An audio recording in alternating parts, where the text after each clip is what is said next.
اعوذ باللہ من الشیطان اللعین الرجیم بسم اللہ الرحمن الرحیم الحمد للہ رب العالمین ثم الصلاة والسلام علی اشرف الانبیاء والمرسلین سیدنا و نبینا بالقاسم محمد وعلی آلہ الطیبین الطاہرین المعصومین المظلومین الہی انطقنی بالہدی والہمنی التقوی وکان من دعاہی علیہ السلام فی مکارم الاخلاق و مرضی الافعال۔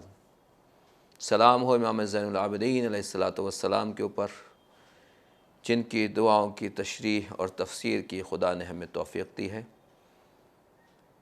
دعائے مکارم الاخلاق کی تشریح آپ کے سامنے پیش کی جا رہی ہے، جو صحیفہ کاملہ کی 20ویں دعا ہے۔ ناظرین کرام، آپ کی خدمت میں دعا کا ترجمہ اور مزید وضاحت پیش کرنے سے پہلے ہدیہ سلام اور ہدیہ تسلیم پیش ہے۔ السلام علیکم ورحمۃ اللہ وبرکاتہ۔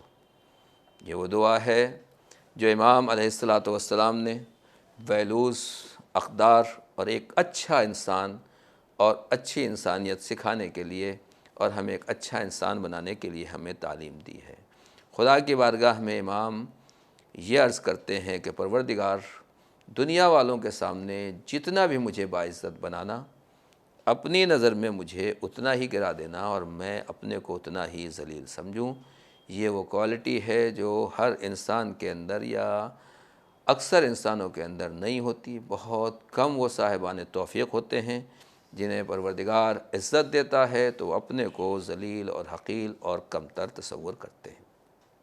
اس کے بعد امام نے اور بھی کچھ دعائیں ہمیں تعلیم دی ہیں کہ دیکھو، جہاں تمہیں کوئی اچھائی نصیب ہو، کہیں خوبی نصیب ہو، تو اس کے اندر جو بیماری پیدا ہونے والی ہے، اس بیماری سے بھی اپنے آپ کو بچاؤ کرتے رہنا۔ دنیا میں جہاں کہیں بھی کوئی بھی چیز ہوتی ہے، اگر اس میں کہیں بیماری لگنے کا خطرہ ہوتا ہے تو اس بیماری سے بچاؤ کی دوا، علاج اور طریقہ بھی اختیار کیا جاتا ہے۔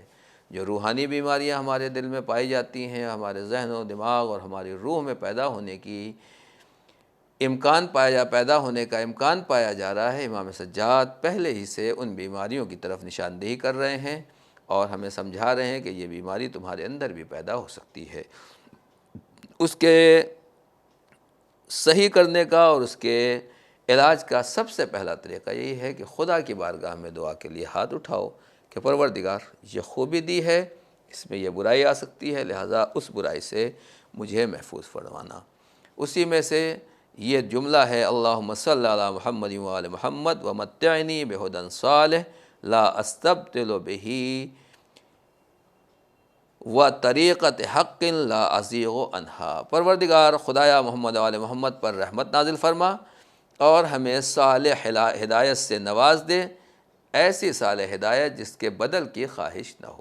یعنی پہلی بات تو یہ ہے کہ اے اللہ پروردگار، ہمیں ہدایت کا صحیح راستہ عنایت فرما اور صحیح راستے کے اوپر چلنے کی توفیق عنایت فرما، اس لیے کہ ہدایت ہی سب کچھ ہے، اور اگر انسان ہدایت کے راستے پر نہیں ہے تو پھر وہ کسی کام کا نہیں ہے۔ ہدایت کیا چیز ہے پہلے تو یہ سمجھ لیں۔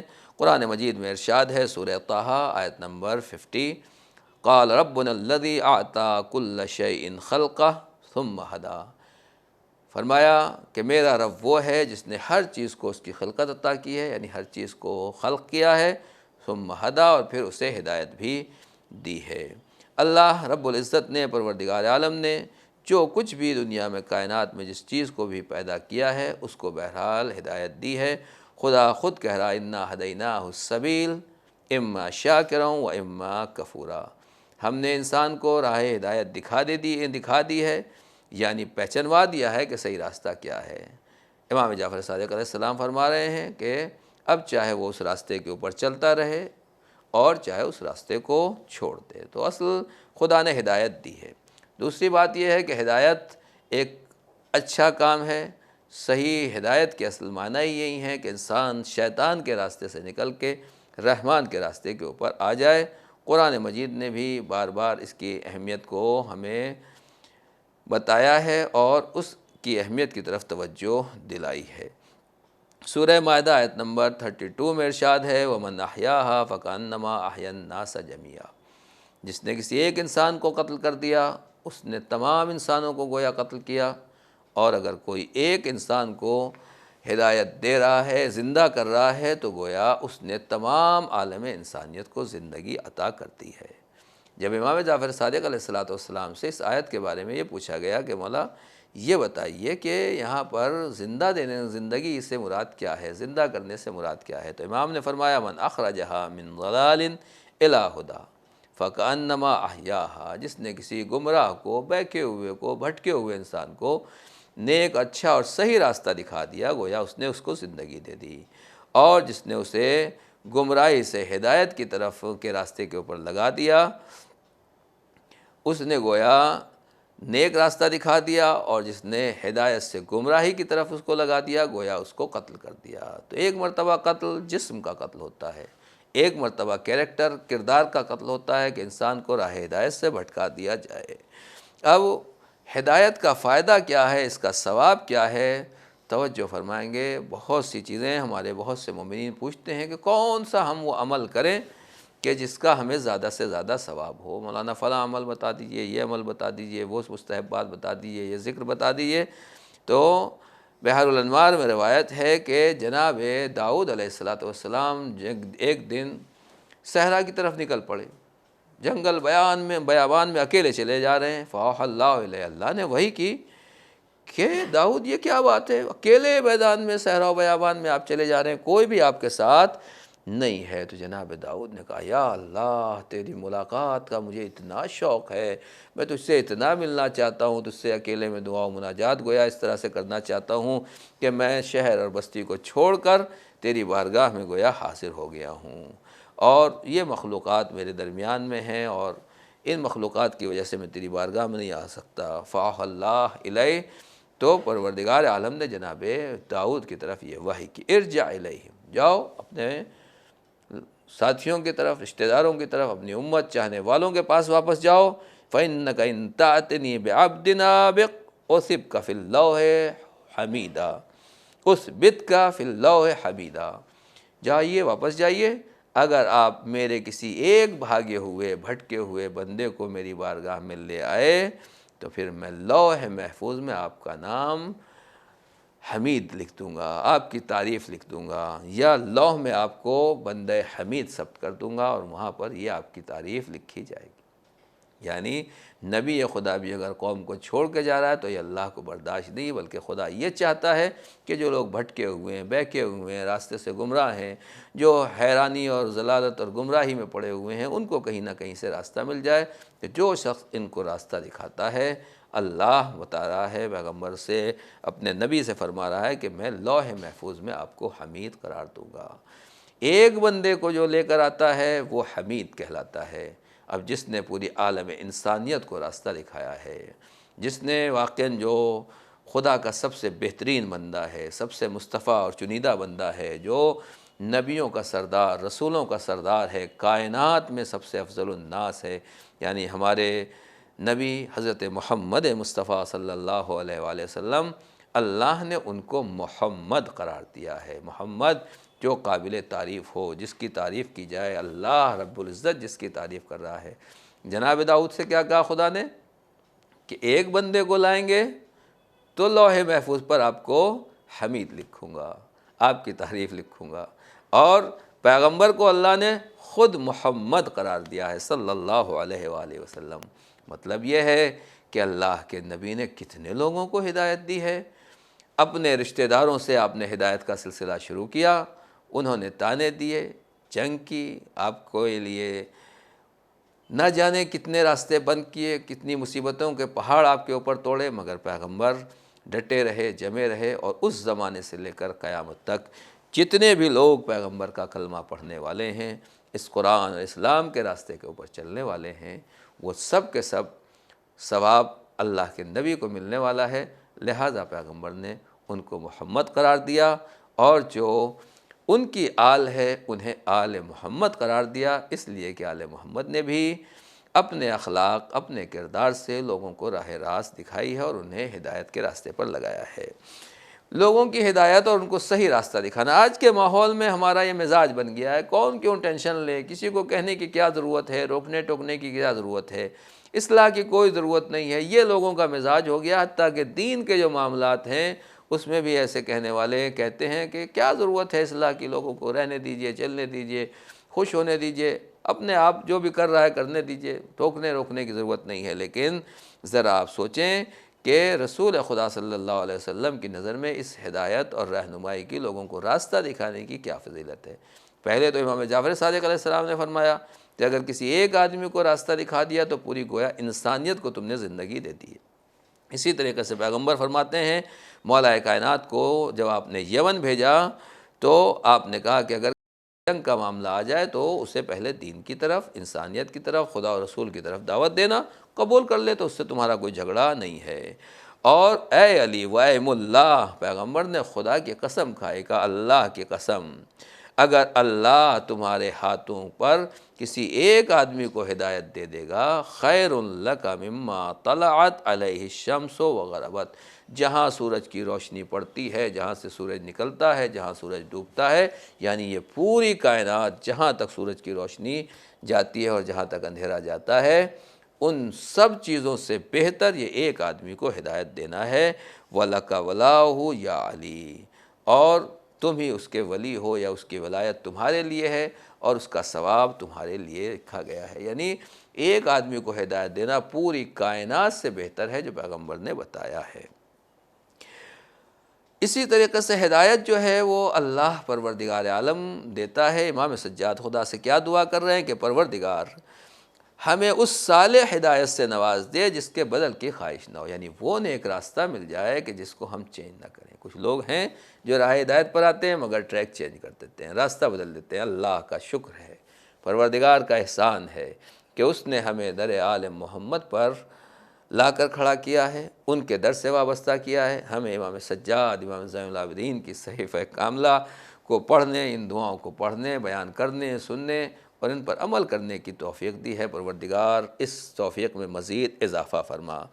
اب یہ اللہ کی ہدایت، امام یہی کہہ رہے ہیں کہ ایسی ہدایت دے دی ہے، اب ہمیں اس راستے سے نہ بھٹکنے دینا اور ہم اس راستے کے اوپر باقی رہیں اور اس کو چینج کرنے کی ہمیں کوئی خواہش نہ ہو۔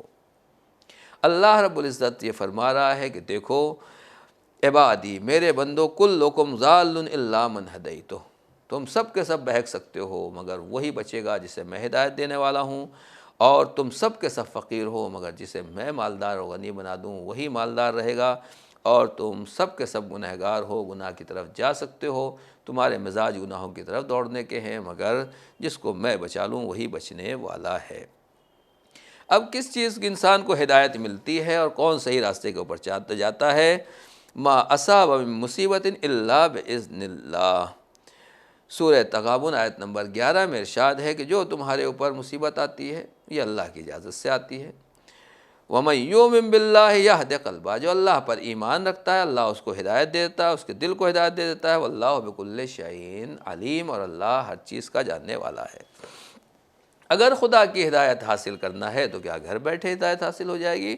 ارشاد رب العزت ہے سورہ عنکبوت آیت نمبر 69، وَالَّذِينَ جَاهَدُوا فِينَا لَنَهْدِيَنَّهُمْ سُبُلَنَا وَإِنَّ اللَّهَ لَمَعَ الْمُحْسِنِينَ، بے شک جو لوگ ہماری راہ میں جہاد کرتے ہیں، کوشش کرتے ہیں، آگے بڑھتے ہیں، لَنَهْدِيَنَّهُمْ سُبُلَنَا، تو بے شک ہم انہیں اپنے راستوں کی ہدایت کر دیتے ہیں اور اپنے راستے ان کو دکھا دیتے ہیں، اور اللہ بے شک نیکی کرنے والوں اور نیک کردار لوگوں کے ساتھ ہے۔ اسی طریقے سے اللہ ارشاد فرماتا ہے ان اللہ لا یہدی القوم الظالمین، جو قوم ظالم ہے، ظلم کرنے والوں کو اللہ ہرگز ہدایت نہیں دیتا ہے۔ اسی طریقے سے جو اللہ کے منکر ہیں، دشمنان خدا ہیں، پروردگار ان کو بھی ہدایت نہیں دیتا ہے۔ اس طریقے سے اللہ تعالیٰ پروردگار عالم نے بتا دیا کہ کس کے نصیب میں ہدایت نہیں ہے اور کون راہ ہدایت پر چلنے والا ہے۔ مختصر یہ کہ ہدایت کا راستہ مل گیا، خدا سے دعا کرتے رہیں کہ یہ ہدایت کا راستہ چھوٹنے نہ پائے، اور سب سے بہترین راہ ہدایت جو ہم سورہ الحمد پڑھتے ہیں، اور اس میں یہی کہتے ہیں اہدنا الصراط المستقیم، پروردگار ہمیں سیدھے راستے کی ہدایت فرما۔ یعنی ہر لمحے انسان کو بہکنے کا چانس ہے، موقع ہے، خطرہ ہے، لہذا یہ ہمیں تعلیم دی گئی۔ ہر نماز میں سورہ الحمد کا پڑھنا واجب ہے، اور سورہ الحمد میں ہم یہ آیت پڑھتے ہیں آخر میں اہدنا الصراط المستقیم، پروردگار ہمیں سیدھے راستے کی ہدایت فرما۔ کون سا راستہ سیدھا ہے؟ صراط الذین انعمت علیہم، ان لوگوں کا راستہ جن کے اوپر تو نے اپنی نعمتیں نازل کی ہیں۔ صراط الذین انعمت علیہم غیر المغضوب علیہم ولا الضالین، ان لوگوں کا راستہ نہیں جن کے اوپر تیرا غضب نازل ہوا ہے، اور نہ ان لوگوں کا راستہ جو راستے سے بھٹک گئے تھے۔ بھٹکے ہوئے بہکے ہوئے راستوں پر پروردگار ہمیں نہ چلنے دینا، اس سے ہمیں محفوظ رکھنا۔ امام سجاد یہی کہہ رہے ہیں، پروردگار متعنی بہدن، مجھے ہدایت عطا فرما، وہ سال ہدایت لا استبدل بہ، کہ جس کے بعد میں بھٹکنے نہ پاؤں اور اس کو چینج نہ کرنے پاؤں۔ اور سیدھی بات ہے، صاف طریقہ ہے، پیغمبر نے یہی فرمایا ہے، بتایا ہے کہ میں تمہارے درمیان دو چیزیں چھوڑ کے جا رہا ہوں، ایک اللہ کی کتاب ہے، دوسرے میرے اہل بیت ہیں۔ اور تمام مسلمانوں نے اس حدیث کو مانا ہے، صحیح حدیث ہے کہ واقعاً اللہ کے نبی نے چلتے وقت امت کو، صحابہ کو، اپنی ازواج کو، تمام گھر والوں کو، اپنے تمام ماننے والوں کو دو چیزوں کے حوالے کیا تھا، ایک کتاب خدا اور دوسرے اہل بیت۔ اب جو ہم کہتے ہیں اہدنا الصراط المستقیم، پروردگار ان لوگوں کے راستے پر چلانا جن کے اوپر تو نے نعمتیں نازل کی ہیں۔ اللہ نے جن کے اوپر نعمتیں نازل کی ہیں وہ اہل بیت طیبین و طاہرین ہیں، اور اہل بیت سے جڑے رہنے کو اور قرآن سے متصل اور تمسک کو پیغمبر نے صحابہ کے لیے بھی ضروری قرار دیا، اپنے تمام ماننے والوں کو کے لیے بھی ضروری قرار دیا ہے۔ تو خدا کی بارگاہ میں امام سجاد یہی عرض کر رہے ہیں کہ وَمَتِّعْنِي بِهُدًى صَالِحٍ لَا أَسْتَبْدِلُ بِهِ، پروردگار مجھے وہ صالح ہدایت کا راستہ عطا فرما دے، اس صالح ہدایت کے راستے پر لگا لے کہ جس کو میں چینج نہ کرنا چاہوں۔ روز غدیر جب ایک دوسرے کو مبارکباد پیش کی جاتی ہے تو معصومین نے یہی حکم دیا کہ ایک دوسرے کو اسی طریقے سے مبارکباد دو، الحمدللہ الذی جعلنا من المتمسکین بولایت امیر المومنین والائمۃ علیہم السلام، تمام تعریفیں اس اللہ کے لیے ہیں جس نے ہمیں حضرت علی علیہ السلام اور ان کی اولاد میں آنے والے ائمہ کی امامت کا ماننے والا اور ان کے نقش قدم پر چلنے والا قرار دیا ہے۔ یعنی آل محمد کا راستہ سب سے بہترین راستہ ہے، اور رسول خدا نے تمام صحابہ کو، ازواج کو، اور جو بھی مسلمان کسی بھی کیٹیگری میں آتے ہیں ان سب کو یہی حکم دیا تھا کہ میرے بعد قرآن مجید کا دامن تھام کے رہنا اور اہل بیت کا دامن تھام کے رہنا، یہی راہ ہدایت ہے، یہی راہ ثواب ہے، اور یہی راہ نجات ہے۔ اس کے بعد امام خدا کی بارگاہ میں جو دعا کرتے ہیں، واقع عظیم الشان دعائیں ہیں جو خدا سے اس انداز سے محو گفتگو ہیں۔ کہتے ہیں کہ پروردگار محمد و آل محمد پر رحمت نازل فرما اور ہمیں اس صالح ہدایت سے نواز دے جس کے بدل کی خواہش نہ ہو، وہ راہ حق بتا دے جس سے انحراف نہ کیا جا سکتا ہو۔ یقیناً آل محمد کا راستہ وہ بہترین راستہ ہے، اور وہ نیت صلاح عطا فرما دے جس میں کسی شک کی گنجائش نہ ہو۔ واقعاً خیر و صلاح کی جو نیت ہے، شک و شبہ ایک ایسی چیز ہے جو انسان کی زندگی کو تباہ اور برباد کر دیتی ہے۔ اگر آپ کی خدمت میں صرف میں خلاصے کے طور پر عرض کروں کہ شک کا نتیجہ کیا ہوتا ہے اور اس سے ہماری زندگی کتنی برباد ہو جاتی ہے۔ الشک کو ثمرۃ الجہل، انسان کیونکہ نادان ہوتا ہے اس لیے جس کے اندر شک اور شبہ پیدا ہوتا ہے، یا اسی طریقے سے الشک کو یحبط الایمان، جہاں شک آیا وہاں ایمان زیرو ہو جاتا ہے۔ امام کیا کہہ رہے ہیں؟ وہ نیت صلاح عطا فرما دے جس میں کسی شک کی گنجائش نہ ہو۔ اور اسی طریقے سے اگر شک کی منزل ہو تو الشک کو یطفئ نور القلب، شک جو ہے وہ دل کے نور کو بجھا دیتا ہے۔ لہذا دعا کے شروع میں ہی امام نے خدا سے جو دعا کی تھی کہ پروردگار مجھے افضل یقین عطا فرما، یقین شک کے مقابلے میں ہے، جب یقین آ جائے گا تو شک خود بخود دور ہو جائے گا۔ اور امام کہہ رہے ہیں کہ پھر سے نیت صلاح عطا فرما دے جس میں کسی شک کی گنجائش نہ ہو۔ یعنی کبھی کبھی انسان ہوتا رہتا ہے کہ کہیں نہ کہیں ایسے مزاج اور ایسی باتیں آتی رہتی ہیں کہ جہاں ہمیں شک پیدا ہو جاتا ہے۔ کہتے ہیں ثمرۃ الشک الحیرہ، اگر شک پیدا ہوتا ہے تو آدمی حیران اور سرگردان ادھر ادھر بھٹکتا رہتا ہے، اور بھٹکنے کے علاوہ کوئی اس کے اوپر اس کے لیے راستہ نہیں ہوتا ہے۔ شک کیسے نہ ہو، آدمی کس طرح شک نہ کرے؟ تو امام کہتے ہیں کہ عجبت لمن شک فی اللہ وہو یری خلق اللہ، تمہیں خدا کے بارے میں شک ہے اور مخلوقات کے خدا کو دیکھ رہے ہو، اتنی سب کچھ پوری کائنات تمہاری نظروں کے سامنے ہے، پھر بھی خدا کے بارے میں آپ کو شک ہے۔ مجھے تعجب ہے کہ انسان جو ہے وہ اللہ کے بارے میں شک کرتا ہے اور مخلوقات خدا کو دیکھ رہا ہے۔ مختصر یہ کہ امام نے خدا سے دعا کی ہے کہ شک سے دور رہنا چاہیے، اور شک جو ہے وہ وہاں آتا ہے جہاں جہالت پائی جاتی ہے، لہٰذا جس چیزوں سے بھی شک پیدا ہوتا ہے اس سے اپنے آپ کو انسان کو محفوظ رکھنا چاہیے، خاص طور سے خواتین، لیڈیز، بچے، ان کے لیے بہت زیادہ ضروری ہے کہ جو اس طرح کے شک پیدا کرنے والے عناصر ہیں ان سے اپنے آپ کو بچائیں۔ اس کے بعد امام خدا کی بارگاہ میں عجیب و غریب دعا کرتے ہیں۔ آدمی کو زندگی چاہیے، لوگ لمبی لمبی عمر مانگتے ہیں خدا سے، فرماتے ہیں، عرض کرتے ہیں خدا کی بارگاہ میں، اور مجھے اس وقت تک زندہ رکھنا جب تک زندگی تیری راہ میں خرچ ہوتی رہے، اس کے بعد اگر اس کے شیطانی چراگاہ بن جانے کا امکان پیدا ہو جائے تو مجھے اس دنیا سے فوراً اٹھا لینا، قبل اس کے کہ تیرے غضب کا رخ میری طرف ہو یا تیرا غضب میرے حق میں مستحکم ہو۔ اللہ اکبر! یعنی گویا امام نے زندگی کا معیار بتا دیا، زندگی جب تک اللہ کے راستے میں چل رہی ہے یہ زندگی اچھی ہے، جب شیطان کی چراگاہ بن جائے، اس کے اوپر شیطان کا کنٹرول ہو جائے تو پھر آدمی کے لیے مر جانا بہتر ہے۔ لوگ سوچتے ہیں، کہتے ہیں ارے فلاں مر گیا، دنیا سے چلا گیا، یہ ہم اور آپ طے نہیں کر سکتے کہ اس کا مرنا بہتر ہے یا زندہ رہنا بہتر ہے۔ امام کہہ رہے ہیں کہ جب گمراہی کا راستہ شروع ہو جائے ایسے آدمی کے لیے مر جانا بہتر ہے۔ جناب یوسف کی دعا کہ توفنی مسلمہ، پروردگار بہکنے سے پہلے، غلط راستے پہ جانے سے پہلے مجھے اٹھا لینا، بلکہ مجھے اس دنیا سے مسلمان اٹھانا۔ تو اسی لیے شیطان سے بچنا ضروری ہے، اور شیطان سے بچنا اتنا ضروری ہے کہ ہم اور آپ نہیں، اللہ نے اپنے پیغمبر سے کہا ہے وَقُلْ رَبِّ أَعُوذُ بِكَ مِنْ ہَمَزَاتِ الشَّيَاطِينِ، پروردگار اے پیغمبر آپ کہیے، اے حبیب آپ کہیے کہ میں تیری پناہ چاہتا ہوں شیاطین کے وسوسوں سے، وَأَعُوذُ بِكَ رَبِّ أَن يَحْضُرُونَ، پروردگار میں تیری پناہ چاہتا ہوں مجھے بچا کے رکھنا کہ شیاطین میرے اوپر حاضر ہو جائیں۔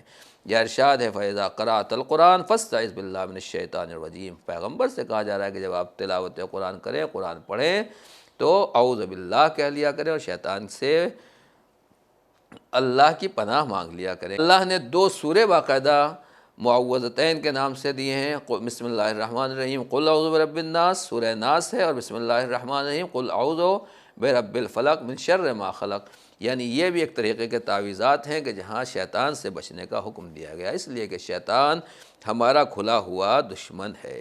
جب امام سے پوچھا گیا کہ یہ بتائیے کہ ہم جہاد کیسے کریں، کن دشمنوں سے جہاد کریں، تو امام نے کہا کہ جو تمہارا سب سے قریبی ترین دشمن ہے اس سے جہاد کرو، جو سب سے بڑا دشمن ہے اس سے جہاد کرو۔ کہا وہ کون ہے؟ کہا وہ ابلیس ہے، اس لیے کہ وہ تمہارے دشمنوں کو تمہارے خلاف بھڑکاتا ہے، سب سے بڑا مقابلہ ہمارا شیطان سے ہے۔ اب شیطان کے وسوسے کیا ہیں، جال کیا ہیں؟ مولا علی علیہ السلام فرماتے ہیں الفتن ثلاث، فتنے 3 ہیں، حب النساء، عورتوں کی محبت، یہ شیطان کی تلوار ہے۔